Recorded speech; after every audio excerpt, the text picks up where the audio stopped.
Dengan perubahan iklim ini yang mengakibatkan banyak juga masyarakat yang dirugikan karena kebanjiran.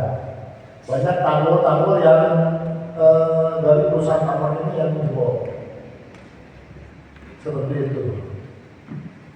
Ya, ini pun juga saudara-saudara harus diperhatikan karena kami Komisi 3 juga intinya punya ya, kalau ambil tema ya kita merawat jagat ya. Jagat, merawat jagat tempat ya, tempat kita tinggal seperti. Tapi kerusakan ini tidak disebabkan hanya perubahan iklim. Kerusakan ini juga diakibatkan oleh tangan-tangan manusia yang memang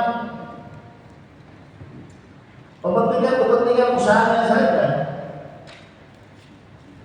Saya memang bidangnya di Komisi 3. Permasalahan lingkungan hidup ini banyak saudara-saudara yang melakukan penambangan tidak sesuai SOP.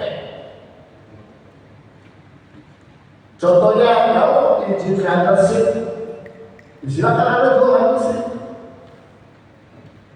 Tidak menjual yang lain. Kalau Anda menjual yang lain berarti ilegal. Dan kami tidak akan segan-segan untuk melaporkan ke penegak hukum atau ke daerah yang memang khusus tidaknya. Coba dengan tidak menjual, dengan menjual tidak sesuai SOP yang akhirnya saudara-saudara sama saja melakukan kejahatan lingkungan. Kenapa ya? Karena yang wajib dilindungi tanah ini adalah tanah kuncup. Pada saat Anda selesai melakukan reklamasi, pada saat selesai melakukan penambangan, tanah ini dikembalikan untuk reklamasi. Nah, tanah kuncup ini tidak boleh hilang, saudara. Melaporkan kepada PLN atau bisa saja melakukan gugatan ke pengadilan karena dianggap melakukan kejahatan lingkungan. Nah, ini saya tolong saat ini mungkin Anda apa itu lagi rawan dari ini banyak pengawasan dan saya memang ada penyampaian dari atas juga bahwa mengenai lingkungan di wilayah Kabupaten Pangandaran, terutama di wilayah tambang-tambang ini. Ya, tolonglah, silakan Anda usaha. Saya sangat menyambut baik respon pengusaha yang datang ke Purwakarta. Tapi tolong Anda bekerja sesuai SOP. Kalau memang Anda jual andesit, silakan andesit yang Anda jual. Tidak menjual barang yang tidak sesuai izin. Ini ilegal. Dan saya tidak akan segan-segan datang ke perusahaan pabrik yang ada di wilayah Karawang maupun Bekasi. Mungkin dalam minggu ini ada yang survei juga ke lapangan. Ini saya menyampaikan, kalau memang perlu bukti ya boleh. Dan kenapa saya bicara? Saya sudah punya bukti-bukti. Bagaimana Anda di lapangan, bagaimana Anda menjual barang ilegal yang Anda jual. Saya ada buktinya lengkap. Nah, tolonglah. Hari ini stop dulu. Dari mulai hari ini, tolong di stop dulu. Tidak menjual di luar daripada izin. Ya. Saya berharap tidak menjual di luar daripada izin. Dan kalau memang membangkal ya boleh kan dibuktikan. Seperti itu. Saya terus terang, saya banyak CCTV di mana-mana. Di wilayah tambang yang memang saudara tambang banyak. Tapi tolonglah, saya bicara dari hari ini ke depan. Bertahan dulu karena situasi ya Ya bukan saya ngomongin ya, 2 atau 3 bulan lah. Stop dulu. Nanti saya juga akan tegur. Dari saya terus terang aja kalau ada yang memandang akan saya bawa ke lokasinya. Ya mohon maaf aja kalau memang ini tidak diindahkan oleh saudara-saudara. Ya maaf, saya akan menyerahkan permasalahannya ke bidang khusus yang menangani permasalahan lingkungan ini. Bapak-bapak ibu sekalian yang saya hormati dan saya banggakan, mungkin saya tidak akan lama-lama untuk menyampaikan ini. Mungkin nanti saya juga ucapkan terima kasih Bu, Ibu juga untuk membantu bagaimana pengusaha-pengusaha tambang yang ada di Kabupaten Purwakarta ini juga bisa mentaati aturan yang memang sesuai dengan SOP. Kita sudah sepakati bahwa aturan itu adalah panglima tertinggi di negara kita yang harus dan wajib dipatuhi oleh semua tambang yang ada di Kabupaten Purwakarta. Nah, kebetulan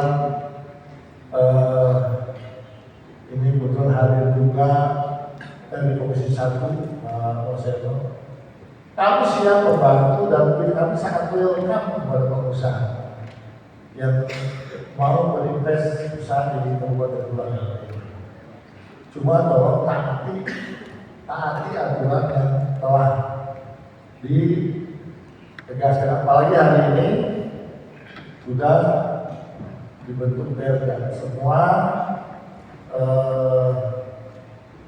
mengenai urusan B3 harus ikut bekerjasama juga pengusaha lokal yang ada di Kabupaten Purwakarta, tidak bisa ke pengusaha yang lain. Contohnya semacam poliorientasi. Ini harus jelas. Dia menerima jasa apa, izinnya yang lengkap. Kalau memang tidak lengkap ya, maaf. Kalau besok ada permasalahan, ya punten. Berarti kelalaian daripada perusahaan memberikan barang yang memang seharusnya dengan kapal profil yang sesuai izin di Kementerian Lingkungan Hidup. Mungkin untuk sementara itu dulu ya saya lihat, mudah-mudahan kita juga dapat terima kasih bahwa ada juga pembekalan dari itu kejadian juga. Jadi waktunya teman-teman saya terima kasih.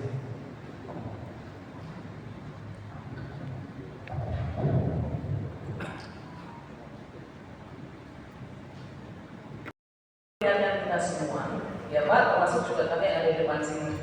Pertama-tama saya mengucapkan terima kasih nih Pak Ketua Komisi, juga Bapak-bapak yang ada di DPR dengan mengundang saya di sini. Bapak-bapak sudah usah khawatir, saya tidak masuk dalam komisi mereka, juga bukan anggota partai. Yang jelas saya juga sama-sama dengan mereka ingin bekerja menjadikan negeri ini menjadi lebih baik, ingin bekerja menjadikan Purwakarta menjadi lebih baik. Bercerita ingin menjadikan lebih baik, Pak.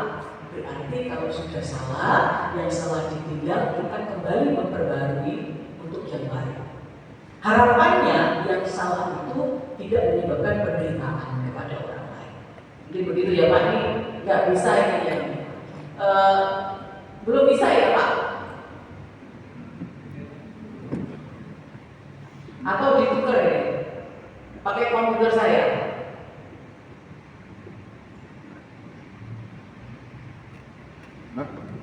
Oke, ada satu tempat yang namanya Panindangan. Tahu Pak? Panindangan, di mana terjadi bencana tanah bergerak. Sebenarnya tahun lalu saya sudah pergi ke sana terkait dengan penyuluhan di sekolah SMA atau SMK, itu ada satu sekolah pas di depan gunung Gunung Batu itu loh Pak. Ya Gunung Arang pas depannya. Waktu itu saya melihat bahwa katanya yang di ujung sana pindah ke ujung sini. Itu cukup menyeramkan ya. Kita pernah lihat di daerah Sulawesi dulu juga ada pergerakan seperti itu. Nah kemudian kemarin saya pergi lagi. Sebenarnya simpel kalau kemarin itu masalah desa. Saya pergi ke sana bersama Pak Bupati. Juga saya melihat tapi lebih parah Pak dari kemarin, dari tahun yang lalu. Cerita punya cerita. Saya kemudian mengetahui bahwa daerah itu adalah penghasil tanah lempung terbaik untuk membuat keramik ya Pak di Pleret. Ya, dan daerah itu adalah daerah yang labil, yang di dalamnya terdapat batu-batu besar Pak katanya. Lantas pertanyaan saya seperti ini, kalau tahu begitu batunya diambil nggak Pak? Bahasanya ada yang diambil. Mungkin salah satu pemicu tanah bergerak, mungkin ya Pak. Salah satu pemicu tanah bergerak adalah diambilnya batu-batu besar yang dikatakan sebagai pertambangan. Bisa ya Pak? Seperti itu Pak ya. Sudah? Belum? Nah, beberapa tahun yang lalu ada satu kejadian ditemukan tambang ilegal yang tersebar di 7 kabupaten dan kota. Lanjut. Yaitu Cianjur, Bogor, Purwakarta, Bandung, Sumedang, Tasik, dan Cirebon. Sudah? Ya, gimana ini? Kopi boleh?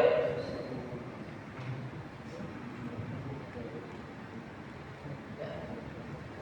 Oke, nah di sini Pak, ternyata berdasarkan peta, berdasarkan data, Purwakarta itu memiliki berbagai aktivitas pertambangan. Dimulai dari emas katanya, ternyata ada di Purwakarta. Kemudian galian C. Beberapa wilayah di Purwakarta dikenal dengan potensi tambang emas seperti di Kampung Cispi, Desa Tajur Sindang, kemudian Kecamatan Sukatani. Itu tadi termasuk Kecamatan Sukatani Pak, Panjundaran. Selain itu terdapat juga kawasan penambangan pasir yang telah diubah menjadi kawasan industri dan wisata yaitu Cikaupak. Saya cukup terheran-heran. Saya suka Pak di Cikaupak itu. Karena itu ada kafe yang kayak puri ya Pak. Nah di situ minum kopi itu enak sekali di atas. Ternyata itu dulu daerah pertambangan. Kemudian sudah diubah fungsi menjadi tempat wisata. Juga terdapat beberapa lokasi galian C yang pernah ditutup karena ilegal seperti Kampung Cilampahan dan Citapek. Tentang tambang emas di sini ada di Kampung Ciseti tadi saya katakan juga terdapat galian C yang di Purwakarta. Bapak Ibu yang sangat saya hormati, kenapa saya duluan menggambarkan banyaknya area pertambangan yang ada di tempat kita? Karena saya sebenarnya kaget sebagai Kepala Kejaksaan Negeri Purwakarta, saya mengira bahwa Purwakarta ini hanya merupakan daerah pertanian, daerah industri sedikit, tapi tidak menyangka bahwa ada pertambangan yang besar seperti ini. Itu sebabnya kemudian beberapa waktu yang lalu ketika digembar-gemborkan adanya satu tim yang satgas tentang pertambangan lingkungan hidup. Kemudian ketika kami menangani perkara tindak pidana korupsi di Kejaksaan Agung yang menyangkut tambang, maka saya terbuka lebar Pak. Pinter banget kita di sini menyembunyikan itu, diem-diem, tenang-tenang. Makanya kalau Google kota ini kota apa? Kota pensiun katanya. Pinter ya. Nah, ternyata di dalamnya luar biasa potensi dan kekayaan alam ini. Boleh Pak dipergunakan, boleh Pak diolah, tetapi ada aturannya. Baik, kemudian oke, lanjut. Ya, lanjut. Bicara tentang pemanfaatan sumber daya alam, Bapak pasti ingat pasal 33 Undang-Undang Dasar 1945 bilang bumi dan air dan seluruh kekayaan yang terdapat di dalamnya dipergunakan sebesar-besarnya untuk kemakmuran rakyat. Siapa yang menggunakannya? Negara. Menggunakan tangan siapa? Tangan kita. Saya ingin garis bawahi kepada Bapak, kemanfaatannya kemakmuran rakyat, bukan mendatangkan malapetaka, bukan mendatangkan ketidakmanfaatan, tapi kemanfaatan. Maka bicara tentang sumber daya alam dan kesejahteraan rakyat, Dibuatlah satu undang-undang atau ketentuan. Untuk apa? Pertama, memastikan bahwa sumber daya alam itu untuk kesejahteraan rakyat. Oleh karena itu, bapak-bapak yang ibu, ada ibu yang Bu izin, yang sangat kami hormati dan kami banggakan, bahwa pengaturan kegiatan pertambangan itu sangat penting untuk memastikan bahwa pemanfaatan sumber daya alam tersebut dilakukan secara optimal dan merata. Ini dulu Pak, kita hidup untuk apa sih? Oke, untuk diri sendiri, untuk keluarga. Ujung-ujungnya keluarga kita nanti menikah dengan keluarga yang lain, keluarga kita ada hubungan dengan keluarga yang lain. Seluruhnya pasti nanti berhubungan. Itu nanti Pak, ujung-ujungnya harus mendatangkan kemanfaatan. Itu sebabnya kata-kata kemanfaatan bagi umat, kemanfaatan bagi negara dan bangsa harus kita garis bawahi. Kadang-kadang kita lupa Pak. Saya ingin kembali mengunggah Bapak dan Ibu terkait dengan kemanfaatan. Kemudian yang kedua adalah keamanan dan ketertiban. Bisa bayangkan kalau tidak ada undang-undang dan aturan di negara ini terkait dengan pertambangan. Pak Baliur, Pak, habis aku mas semuanya ya. Semua kita mau. Karena apa? Nggak pakai modal. Gali aja, dapat. Nggak pakai memelihara. Sudah dapat, kan gitu ya. Selanjutnya apalagi pembangunan yang berkelanjutan. Suatu ketika saya berjalan-jalan ke daerah Timur Tengah. Kalau Bapak yang sudah pernah ibadah haji, Bapak pasti bertemu dengan gunung-gunung batu yang tinggi, pasir-pasir yang kuat. Apa kata teman saya dari BIN bilang ini, Bu, itu jangan-jangan memang sengaja tidak diolah untuk menunggu negara-negara lain habis bahan tambang. Ketika habis, yang punya hanya negara-negara dari sana. Bisa bayangkan ya? Kemudian pengelolaan sumber daya alam yang bertanggung jawab, Bapak Ibu yang sangat saya hormati, inilah yang menjadi satu fokus kami, yaitu pengelolaan pertambangan yang bertanggung jawab. Sudah ambil Pak dari dalamnya hasil bumi, ya ditanggung jawab, diselesaikan.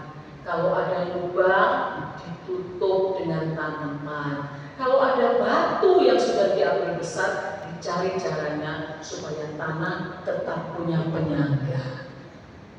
Kan sebenarnya kan simpel Pak. Masalahnya Bapak mau atau tidak, masalahnya Ibu mau atau tidak. Nah, terkait dengan pengaturan ini, maka selain pengawasan dan penegakan hukum, juga pengendalian dampak lingkungan, sebenarnya juga hak menguasai negara ini merupakan hak yang penting. Kenapa? Bapak-bapak boleh ambil, boleh urus wilayah ya, izin wilayah, apa segala macam boleh urus, tapi tetap negara ada di atasnya. Kenapa? Ujungnya tetap adanya kemanfaatan bagi negara dan masyarakat banyak di Indonesia ini. Kemudian, baik, terkait dengan hal inilah, maka ada beberapa peraturan pertambangan yang harus kita patuhi. Undang-Undang Nomor 3 Tahun 2020 itu merupakan revisi dari undang-undang sebelumnya, yaitu Undang-Undang Nomor 4 Tahun 2029. Pertama ada perubahan pertama, kedua, ketiga, dan yang terakhir ini dengan Undang-Undang Nomor 3 Tahun 2020 itu udah perubahan keempatnya. Di setelahnya juga ada Undang-Undang Nomor 11 Tahun 2020 tentang Cipta Kerja, ada peraturan pemerintah yang semuanya mengatur tentang bagaimana pertambangan ini bisa diatur secara baik dan bermanfaat. Kenapa perlu Undang-Undang Cipta Kerja? Karena pegawai-pegawai Bapak juga perlu dilindungi, karena bekerja di pertambangan itu bukan pekerjaan yang mudah, tapi pekerjaan yang luar biasa yang menyangkut nyawa orang banyak, ya Pak. Nanti jangan tiba-tiba buka pertambangan terus masyarakat banyak yang meninggal dunia, Bapak-bapak ada tanggung jawab apa bahasanya? Bencana. Enak toh? Nah, nggak bisa Pak begitu. Baik, selanjutnya ada peraturan pemerintah. Selain peraturan di atas, yaitu berupa peraturan pemerintah, ada peraturan Menteri SDM ya. Di sini ada beberapa peraturan Menteri, juga ada surat edaran dari Institut Pertambangan dan Undang-Undang Nomor 11 Tahun 1967. Baik Bapak Ibu, kita akan melihat mengapa aturan pertambangan dibuat. Apa tujuannya? Yang pertama, dia menjamin keberlanjutan lingkungan, sama dengan tadi latar belakang kenapa ada aturan, yaitu melalui peraturan reklamasi dan pasca tambang. Reklamasi dibuat untuk kembali membuatnya menjadi hijau. Pasca tambang setelahnya apa? Kalau Anda meninggalkan lubang yang besar atau lubang yang besar setelah mengeruk segala sesuatu di dalamnya, kemudian ada air dan itu disia-siakan, ada Pak kejadian ada anak yang tenggelam di situ. Ya dong, ada Pak kejadian bahwa kemudian orang yang mandi di situ kena penyakit kulit karena ternyata airnya masih berhubungan dengan zat kimia di mana kita melakukan pertambangan tersebut. Kemudian kedua, menjamin keselamatan kerja. Yang ketiga, menjamin keamanan investasi. Investasi sering sekali jadikan kambing hitam untuk melanggar aturan dan hukum serta perundang-undangan yang terjadi. Sebenarnya tidak begitu. Kenapa ditujukan menjamin keamanan investasi? Supaya ada kerangka hukum yang jelas dan transparan. Jadi ada aturan main, ada standar operating procedure. Kemudian meningkatkan kesejahteraan masyarakat dan menjaga kelestarian sumber daya alam. Lanjut, kita akan sorot tentang Undang-Undang Nomor 3 Tahun 2020 tentang perubahan ketiga atas Undang-Undang Nomor 4 Tahun 2029. Kita 2020-nya itu tentang pertambangan mineral. Di sini terjadi penyempurnaan terhadap Undang-Undang Nomor 4 Tahun 2009 tentang pertambangan mineral dan batu bara. Apa yang ditambahkan? Yang pertama, adanya pengaturan terkait konsep wilayah hukum pertambangan. Kemudian kedua, adanya kewenangan pengelolaan mineral dan batu bara. Ketiga, rencana pengelolaan mineral dan batu bara. 4, penugasan kepada lembaga riset negara, BUMN, BUMD atau badan usaha untuk melakukan penyelidikan dan penelitian dalam rangka penyiapan WIU. Yang kelima, penguatan peran BUMN. Ini di dalam Undang-Undang Nomor 3. Kemudian tentang Undang-Undang Nomor 2 Pak yang baru ya 2025 yang itu perubahan keempat ya. Ada perubahan lagi Pak. Kenapa dilakukan perubahan? Yang pertama Bapak pasti tahu bahwa ada beberapa putusan Mahkamah Konstitusi yang harus dilaksanakan sehingga kemudian timbul perubahan keempat dari undang-undang ini. Yang kedua, pengaturan penetapan mineral logam atau batu bara yang diberikan dengan cara prioritas kepada koperasi. Ya Pak, ini yang baru UMKM serta badan usaha milik yang dimiliki oleh ormas keagamaan yang menjalankan fungsi ekonomi untuk peningkatan perekonomian daerah. Mungkin beberapa waktu yang lalu ada isu katanya ormas keagamaan ini, ormas keagamaan itu ya Pak ya, Bapak pasti dengarnya. Kemudian yang ketiga, pemberian maaf. Yang keempat, pengaturan terkait penerimaan negara bukan pajak yang diperoleh dalam pelaksanaan kegiatan usaha pembangunan mineral dan batu bara yang dikelola oleh kementerian. Selanjutnya, apa yang kemudian diubah di sini di dalam perubahan keempat ini adalah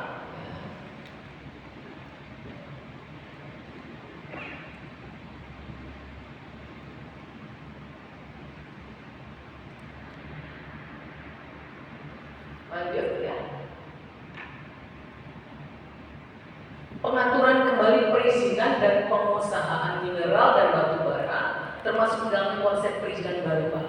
Ingat dengan adanya undang-undang ini ada konsep perizinan baru terkait pengusahaan bantuan untuk jenis tertentu atau untuk keperluan tertentu serta perizinan untuk pertambangan rakyat. Dan yang ketujuh, penguatan kebijakan terkait pengelolaan lingkungan hidup pada kegiatan usaha pertambangan termasuk pelaksanaan reklamasi dan pasca tambang. Ini perlu kita pelajari secara baik. Bapak dan Ibu yang sangat saya hormati, kita sekarang bicara soal bagaimana contoh penerapan aturan. Pertama, izin usaha pertambangan atau WIU. Izin diberikan untuk melakukan kegiatan usaha pertambangan mineral dan batu bara. Di sini tidak ada batu bara kan ya Pak? Oke, aman. Izin pertambangan rakyat. Izin ini diberikan kepada rakyat setempat untuk mengusahakan bahan galian dengan skala kecil. Ini harus kita perhatikan.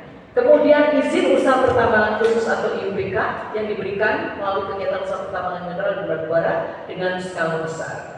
Nah selanjutnya, peraturan pemerintah, salah satunya PP Nomor 23 Tahun 2010 tentang pelaksanaan kegiatan usaha pertambangan mineral dan batu bara, mengatakan dia membagi beberapa kelompok nih, ya Pak ya, komoditas pertambangan yaitu mineral, radioaktif, antara lain ada radium, thorium, uranium, kemudian mineral logam antara lain emas, tembaga, mineral bukan logam antara lain intan, bentonit, dan yang keempat adalah batuan antara lain andesit, tanah liat, tanah uruk, kerikil, galian dari bukit, kerikil sungai, pasir uruk. Ini yang ada di Purwakarta. Benar nggak Pak? Ada kan di Purwakarta? Oke. Nah selanjutnya, bagaimana terminologi golongan galian golongan C ini yang sebelumnya diatur dalam Undang-Undang Nomor 11 tahun 2000 tahun 1967 itu diubah dengan Undang-Undang Nomor 4 tahun 2009 menjadi batuan. Jadi tidak ada galian C tapi batuan, sehingga penggunaan istilah bahan galian golongan C itu tidak ada Pak satunya. Yang ada golongan tidak tepat lagi ganti menjadi batuan. Dia jadi batuan. Selanjutnya, bagaimana pemberian usaha pertambangan batuan atau pemberian izin usaha pertambangan atau IUP batuan berdasar Undang-Undang Nomor 23 Tahun 2010 ini dilakukan dengan cara permohonan wilayah. Ini caranya. Kita kembali dari awal Pak. Kalau benar ada yang tidak ada izinnya, kalau benar ada izin yang sudah habis, kita kembali ulang dari bawah. Gak apa-apa Pak. Kita kembali ulang. Pertama, ya harus ada permohonan wilayah. Maksudnya setiap pihak badan usaha, koperasi atau perseorangan yang ingin memiliki IUP harus menyampaikan permohonan kepada menteri atau gubernur atau bupati atau wali kota sesuai dengan kewenangan itu kan ada batasan wilayah Pak. Oke, selanjutnya bagaimana pembagian? Kan Bapak bingung nih, katanya ada menteri, ada provinsi, juga ada daerah. Bagaimana pembagiannya? Kalau Menteri ESDM untuk permohonan wilayah yang berada lintas wilayah provinsi atau wilayah laut lebih dari 12 mil dari garis pantai, itu isinya dari sana.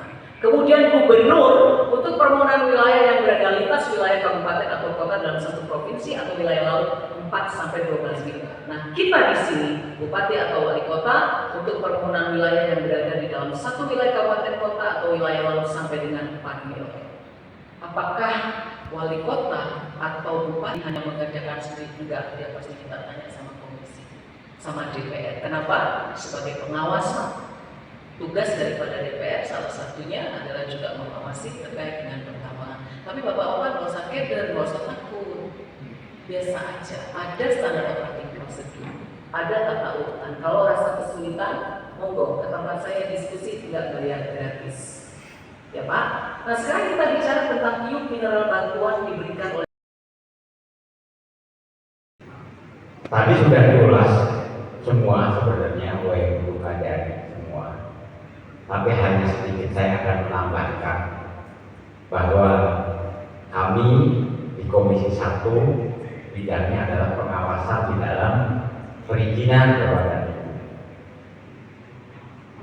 tadi pagi saya rapat kerja dengan ESDM wilayah 3 Kabupaten Purwakarta terkait dengan perizinan tambang yang Bapak Ibu kelola yang ada di wilayah Kabupaten Purwakarta.